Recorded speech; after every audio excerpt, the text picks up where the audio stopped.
పేదవాడి ఆరోగ్యం పట్ల పూర్తిగా నిర్లక్ష్యం చూపుతున్న కూటమి ప్రభుత్వం. ఆరోగ్యశ్రీ కేవలం ఒక సంక్షేమ పథకం మాత్రమే కాదు, ప్రజల పట్ల మానవతా దృక్పథం. ఎన్టీఆర్ జిల్లా జగ్గైపేట నియోజకవర్గం జగ్గైపేట పట్టణంలో స్థానిక వైఎస్ఆర్ కాంగ్రెస్ పార్టీ కార్యాలయం నందు పాత్రికేయుల సమావేశంలో నియోజకవర్గ ఇన్ఛార్జ్ తన్నీరు నాగేశ్వరరావు మాట్లాడుతూ, నేడు ఆరోగ్యశ్రీ పరిస్థితి ఏమిటంటే అనారోగ్యంతో హాస్పిటల్కు వెళితే అడ్మిట్ చేసుకుంటారో లేదో తెలియదు. వెళ్ళిన ఆసుపత్రిలో అవసరమైన డిసీజ్ కవరేజ్ ఉంటుందో లేదో తెలియదు. కొత్త హైబ్రిడ్ విధానం ద్వారా రాష్ట్ర ప్రజలను ఆందోళనకు గురి చేస్తున్నారు. ప్రజల ఆరోగ్యం ప్రభుత్వ బాధ్యత కాదు అని ఈ ప్రభుత్వం చెబుతుంది. ఈ private insurance model failure model. కొన్ని ప్రభుత్వాలు ఈ విధానాన్ని రద్దు చేసుకున్నాయి. ఈ విధానాన్ని పూర్తిగా మేము వ్యతిరేకిస్తున్నాం.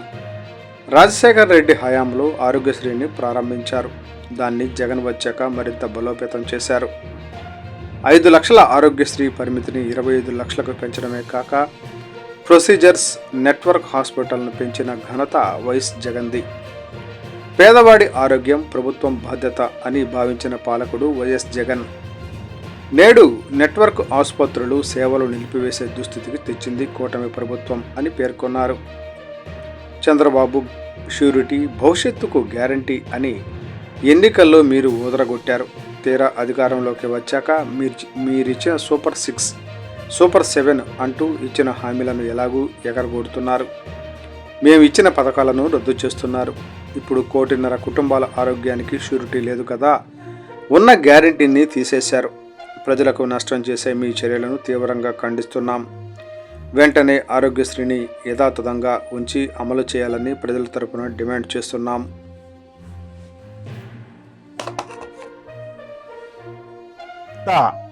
డాక్టర్ వైఎస్ రాజశేఖర రెడ్డి గారు ఆ రోజున 2004లో రాష్ట్ర ప్రభుత్వం అధికారంలో రాగానే మరి ఆయన ఇచ్చిన మాట మేరకు ఆరోగ్యశ్రీని తీసుకొచ్చి ఈ రాష్ట్రంలో కొన్ని లక్షల మంది, కోట్ల మంది జీవితాలను కాపాడిన పరిస్థితుల్లో మరి ఈ రోజున చంద్రబాబు నాయుడు ముఖ్యమంత్రిగా వచ్చి ఆయన సూపర్ 6లోనే కాకుండా ఇతర హామీల్లో కూడా నేను ఆరోగ్య సేవల్ని గతంలో జగన్మోహన్ రెడ్డి గారు ఏ విధంగా అయితే 25 లక్షల వరకు ఇచ్చాడో ఆ విధంగా నేను కూడా కొనసాగిస్తాను.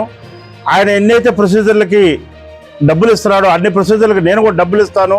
ఇంకా నాణ్యమైన వైద్యాన్ని పేద ప్రజానికానికి అందిస్తానని చెప్పి నమ్మబలికి ఈ రోజున 7 నెలలు గడుస్తూ ఉంది ఈ రాష్ట్రం. ముఖ్యమంత్రి చంద్రబాబు నాయుడు అధికారంలోకి వచ్చి ఇవాళ చూస్తే గతంలో 2019కి ముందు కేవలం 1000 జబ్బులు మాత్రమే ఆరోగ్యశ్రీలో ఉండేవి చంద్రబాబు నాయుడు గారు ముఖ్యమంత్రిగా ఉన్నప్పుడు 2019కి ముందు. కానీ జగన్మోహన్ రెడ్డి గారు ముఖ్యమంత్రి అయిన తర్వాత కోవిడ్ మహమ్మారి వస్తే దాన్ని కూడా ఆరోగ్యశ్రీలోకి చేర్చడమే కాకుండా సుమారుగా 1000 ప్రొసీజర్ల నుంచి 3350 ప్రొసీజర్లకి ఆరోగ్యశ్రీలో చేర్చి ఈ రాష్ట్రంలో పేద ప్రజానికానికి ఆరోగ్యాన్ని కాపాడిన మహనీయుడు వైఎస్ జగన్మోహన్ రెడ్డి గారు.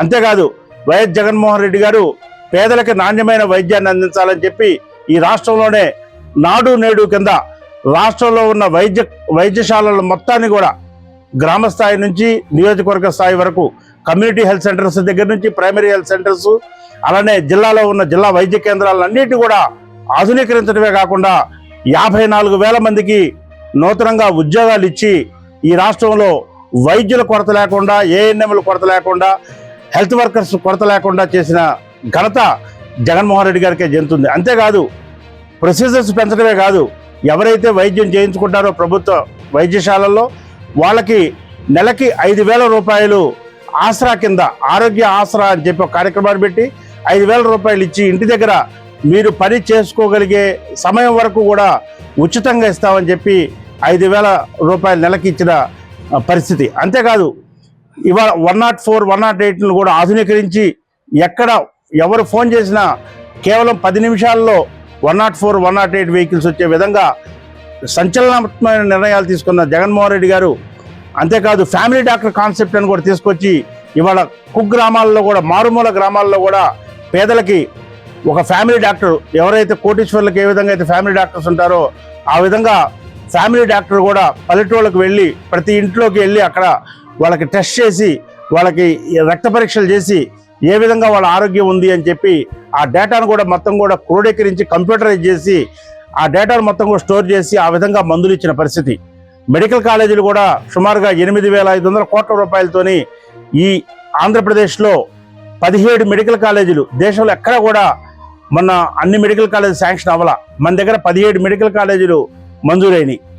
ఈ విధంగా ప్రతి విలేజ్లో కూడా ఒక విలేజ్ క్లినిక్, 2,000 మంది జనాభాకి ఒక ఆరోగ్య కేంద్రాన్ని ఏర్పాటు చేసి అక్కడ ఒక హెల్త్ వర్కర్ని పెట్టి అక్కడ మెడిసిన్స్ ప్రతి ఒక్కరికి కూడా మెడిసిన్ ఇచ్చే కార్యక్రమం, అలానే షుగరు బీపీ ఉన్న వాళ్ళకి ఉచితంగా అన్ని గ్రామాల్లో కూడా మెడిసిన్స్ ఇచ్చే కార్యక్రమం. ఈ విధంగా నాణ్యమైన విద్యని, నాణ్యమైన వైద్యాన్ని జగన్మోహన్ రెడ్డి గారు ఒక పక్క పేద ప్రజానికానికి అందిస్తే, ఇవాళ చంద్రబాబు నాయుడు గారు నిజంగా దారుణమైన విషయం అన్నమాట. ఇవాళ రాష్ట్రంలో ఆరోగ్యశ్రీ ఆగిపోయింది. 3 రోజులు అవుతా ఉంది ఆరోగ్యశ్రీ ఆగిపోయి. 3,000 కోట్ల రూపాయల నెట్వర్క్ హాస్పిటల్స్కి ఈ రాష్ట్ర ప్రభుత్వం బకాయి పడింది. ఆ డబ్బులు ఇవ్వకపోవడం వల్ల వాళ్ళు నోటీసులు ఇచ్చారు రాష్ట్ర ప్రభుత్వానికి, మేము వైద్య సేవలు కొనసాగించలేము, మాకు 3,000 కోట్ల రూపాయలు మీరు బకాయిలు ఉన్నారు అని చెప్తే క్షేమ గుట్టినట్టుగా కూడా ఈ ప్రభుత్వానికి లేదు. కనీసం మరి వాళ్ళు 3,000 కోట్ల రూపాయలు అడుగుతున్నారు, 1,000 కోట్ల రూపాయలు ఇచ్చి పునరుద్ధరిద్దాం ఈ ఆరోగ్య సేవల్ని, పేద ప్రజానికైనా ఆరోగ్యాలు కాపాడదామనే ఇంగిత జ్ఞానం కూడా లేకుండా, సోయి లేకుండా ఇవాళ నిమ్మకు నీరెత్తినట్టుగా ఏదైతే దున్నపోతు మీద వర్షం పడితే ఏ విధమైన చలనం ఉండదో దున్నపోతుకి, ఆ విధమైన పరిస్థితి ఇవాళ రాష్ట్రంలో ఉంది. 3 రోజులు అవుతా ఉంది రాష్ట్రంలో నెట్వర్క్ హాస్పిటల్స్ మొత్తం కూడా ఆరోగ్యశ్రీ సేవలు ఆపేసినాయి. ఇవాళ ప్రజానీకం మొత్తం కూడా హాస్పిటల్స్కి వెళ్ళి డబ్బు కట్టమని అడుగుతా ఉన్నారు.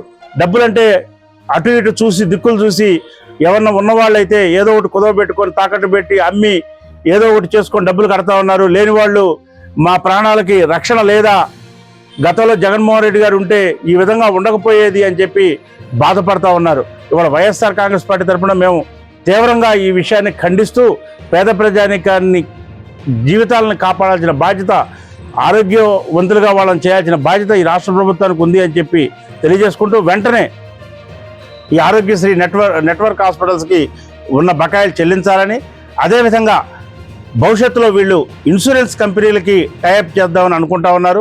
ఇన్సూరెన్స్ కంపెనీలకు టైఅప్ చేయటం అంటే ఒక కార్పొరేట్ కల్చర్ వస్తుంది. ఆరోగ్యశ్రీ సేవలు గతంలో నడిచిన విధంగా నడవు. ఎందుకంటే వాళ్ళు అనేక రకాల కొరియలు పెడతారు, ఇన్సూరెన్స్ కంపెనీ వస్తారు, తర్వాత పేమెంట్ చేసేటప్పుడు కూడా అనేక రకాల కొరియలు పెడతారు. ఇటు హాస్పిటల్స్ వాళ్ళు నాణ్యమైన వైద్యాన్ని వాళ్ళు ఇవ్వటంలో వాళ్ళు తత్సారం చేస్తారు, వాళ్ళు నిర్లక్ష్యం చేస్తారు.